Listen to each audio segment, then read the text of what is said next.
mais d'abord ñu dugg rawaan ci li nga xam ne moom moo di li xew foofu la ca Moyen-Orient bi muy la guerre Israël avec États-Unis qui attaque l'Iran mais l'Iran tamit qui riposte concrètement lan mooy jafe-jafe bi nga xam ne moom moo xew ci diggante ñetti état yooyu lan moo andi jafe-jafe bi nga xam ne moom la ñuy gis nii.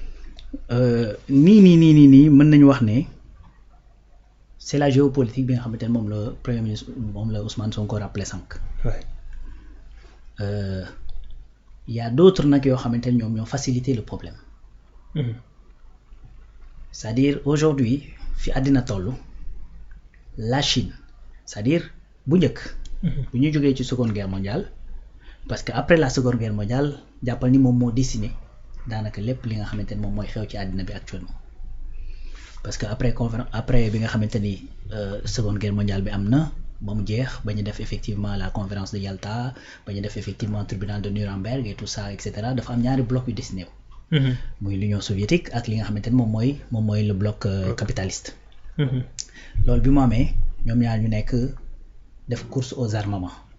à un certain moment ku mel ni par exemple Nehru daan ne ñun kat gis nañ ni ñaari ponkal yi ñu ngi xeex mais ñaari ponkal la seen biir ñun ñuy néew doole ji il faut que ñu xool comment on va faire ñu dem à Bandung ñu def fa une conférence ñu ne ñun ñooy les non alignés ñun bokkuñu ci capitalistes yi bokkuñu ci socialistes yi ñun dañuy fàkk suñu yoonu bopp.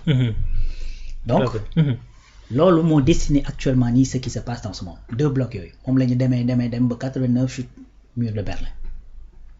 bloc socialiste bloc capitaliste ak les non alignés boo xoolee tey. les non alignés ñi ko constitué woon aujourd'hui ñoo nekk ce qu'on appelle le sud global parce que dañ doon wax les pays du nord et les pays du sud. parce que dañ doon gis les pays yi nekk au nord généralement c'est des pays qui sont développés. mais les pays yi nga xamante ne dañoo nekk au sud de l'équateur wala au sud du Sahara et cetera c'est des pays qui sont sous-développés ñuy wax le nord et le sud. mais aujourd'hui ce nord et le sud là c'est-à-dire du géographiquement rek lañ ko yooyu moo tax ñuy wax le sud global mooy ñi nga xamante ne dañoo nekkee ci hémisphère nord bi te nekk ay pays yoo xamante ne ay pays émergents lañu.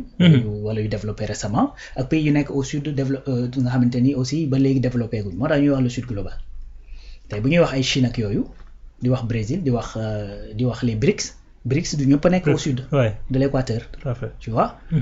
donc loolu mi ngi boo xoolee les non alignés ñoo ci ëpp.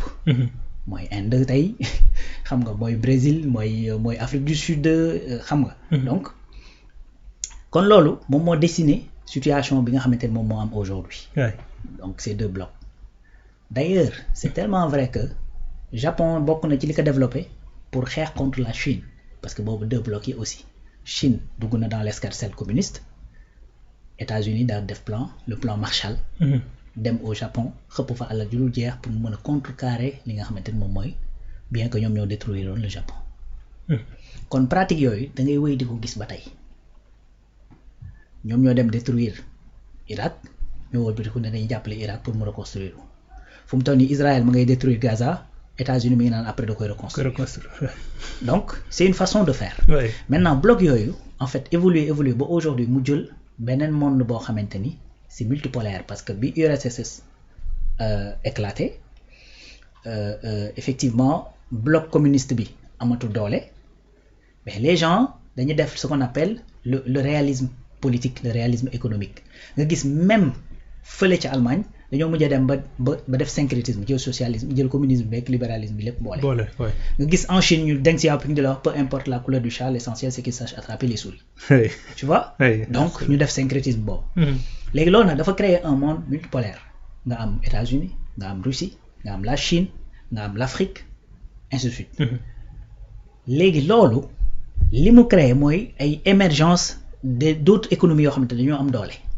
et émergence économie yooyu di jóg dañoo dem ba rendre compte que ni. hégémonie bi nga xamante ni moom la États-Unis am ci monde bi ce n'est même pas parce que mooy la première puissance militaire. déedéet. parce que.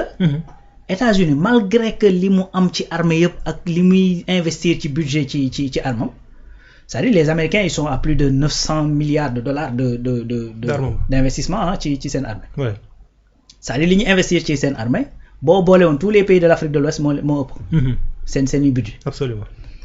mais par contre quelle guerre les États-Unis ont déjà gagné. aucune. Vietnam dañoo daw. Pakistan dañoo Afghanistan dañoo taw Irak dañoo génn dem. feneen ak feneen waxi noppi. Pourtant ils ont partout des bases militaires partout plus de 40 000 hommes ñoo nekk fu mu toll nii autour de l'Iran kon États-Unis fait peur sur le plan da ngay jàpp ne armée bee tax mais en vérité c'est pas l'armée. C'est quoi alors? C'est le pétrodollar. Parce que actuellement aujourd'hui le système monétaire bi nekk ci àdduna bi c'est-à-dire dañ ko tellement basé ci le dollar parce que c'est des conventions qu'ils ont signées avec les monarchies yi nga xamante ne ñoo nekk dans le Golfe di jaay le pétrole ñu signé des conventions ak ñoom comme quoi que ne bu ñuy jaay pétrole duñ ko jaay ci beneen monnaie bu dul le dollar. Donc loolu benn la deuxième chose mooy le système SWIFT bi nga xamante ne mooy yor lépp luy transfert d'argent à travers le monde d'ailleurs c'est le système SWIFT qu'ils ont utilisé pour indil ay problèmes waa CPI fu mu toll nii les magistrats yi nekk CPI dañu am ay jafe-jafe yu dul jeex parce que si code SWIFT boobu ci la ñuy appuyer pour que fu ñu mën a dem ci àdduna bi ñu am problème bi jot li nga xamante ne moom mooy seen i compte bancaire ak ñoom donc voilà ce qui fait la puissance des Américains léegi nag il s'est trouvé que Venezuela à un certain moment dañ ne ñun suñu pétrole dootuñu ko kii sax dañ koy jaay les Chinois parce que c'est une manière de contester et puis dañuy jàpp ne hégémonie bi États-Unis am ak yu demee noonu gis nga li ñu def ak Venezuela c'est exactement la même chose qu'ils veulent faire avec l'Iran parce que le bloc chinois dafa nekk di développer te les BRICS fi ñu jëm mooy on parle même de la monnaie chinoise comme quoi que ni ça va devenir ou bien peut-être sax c'est déjà le cas devise internationale boo xamante ni les transactions internationales dinañ ko ci mën a def d'ailleurs looloo tax bi États-Unis embargoé Russie mais Russie yóbbu ko. oui parce que dafay jaay son pétrole. ci monnaie wu Russie. ak ci monnaie wu Chine. donc loolu c'est un exemple boo xamante ni États-Unis dañ ko gis xam ni donc dans ce cas ce système de pétrodollar et tout ça am na menace bu fekkee ni yéen ñi dañ ci yeewu te loolu bu ko pertee c'est-à-dire États-Unis mooy perte na li nga xamante ne moom la fa la téye effectivement l'économie mondiale. parce que amul feneen fu mu koy mën a téye parce que tey bu fekkee l'équilibre militaire t'as pas besoin nga am 50 milliards de têtes de bombes atomiques. Nagasaki ak Hiroshima. fu nekk benn lañ fa dóor. fu ne benn donc ñaar lañ fa dóor ñaar dégg nga wax bi. Japon bàyyi. kon t'as pas besoin d'avoir 50 milliards d'armes nucléaires. kon su fekkee ni arme nucléaire bi mooy luy dissuader c'est-à-dire ñeneen ñi am nañ ko. donc lii moo tax ma lay wax ne problème bi en fait foofu la gën a appuyer moo loolu la Ousmane Sonko rappelé sànq ne effectivement les problématiques géopolitiques yi nga xamante ne ñoo nekk ci lii la. tout à fait léegi maintenant pour pouvoir échapper ci loolu. ku ci mel ni Iran. mais dañu xool gis ni li ko wër yépp daanaka américains yi ña nga fa. muy benn Iran bi nga xamante ne Khomeini jël na le pouvoir en 79 81 Irak da koo sonk américains yi jàppale Irak xam nga lu tax Irak sonk ko parce que dafa ne Iran seen programme nucléaire bi ñu nekk def buñ ko paree ci moom lañ jëm. ci Irak. Irak song ko xam nga loolu lu mu lay fàttali.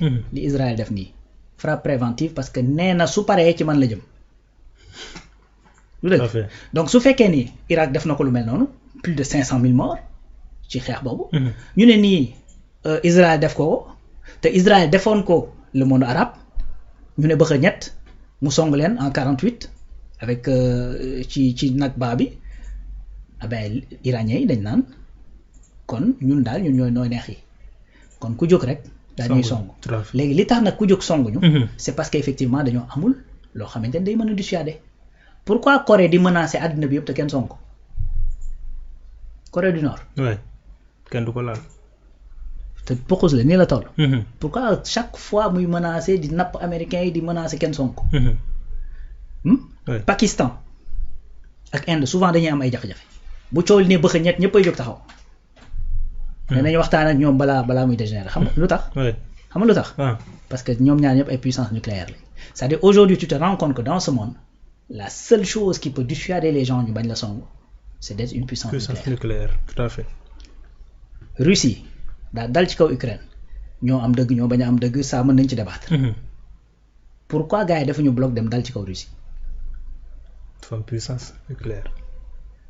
Libye biñ ne ba xëñat coow li lool pourquoi ça a été aussi facile dal ci kaw Libye parce que de puissance nucléaire donc lii nii d'accord donc c'est ça qui exactement ok léegi iraniens yi en vérité même ci nucléaire bi c'est-à-dire ce qu'ils disent mooy ñun bëgguñoo fabriquer bombe mais c'est-à-dire ce qu'ils veulent en réalité mooy dem ci les recherches dem ci liggéey bi ba jusqu'à ce que ñu atteindre ci à un niveau boo xamante ni mën nañoo bañ a am bombe mais mën nañ ko fabriquer rapidement tout à fait mais lii nag moom la américain yi di bañ lii la Russie di bañ ki bokk Israël di bañ intérêt yi nag bokkul Israël li tax mu koy bañ dafa ne moom survie moo menacé mais Amérique li tax mu ciy dugg c'est tout simplement pour ses intérêts et ses intérêts économiques lii mooy li nga xamante ne moo am te lii mooy oui te lii mooy li conduire ba jusqu'à ce que mu indi jëye yi nga xamante ne moom moo am foofu te bu fekkee ne def ñu ci ndànk dina jur ay escalade parce que pourquoi muy jur ay escalade man c'est-à-dire ce que je peux pas comprendre mooy comment un président d'un pays mën a toog décréter dem dans un autre pays rey le président rey ki nga xamante ne mooy jiite armée ba rey ki jiite service secret rey guerre des 12 jours bi gis nga combien de hauts gradés iraniens lañu assassiné et tout ça et puis après dañuy toog ñu waxtaanee ko et puis on passe à autre chose donc loolu problème la maintenant nag fu mu toll nii c'est l'équilibre mondial même qui est menacé absolument waaw qui est menacé parce que je crois que les Américains ak les Israéliens dañoo dem ci un point boo xamante ni c'est un point bu sore pour ne pas dire un point de non retour waaw parce que Ayatollah Khamenei bi nga xamante ni moom la ñu assassiné démb jàpp naa ni c'est une catastrophe d'avoir fait ça loolu kii la absolument mais foofu bëgg naa am lu ma ci leeral tuuti le silence du monde arabe qu'est-ce qui peut l'expliquer ça aussi man ça me pose énormément de problèmes c'est vrai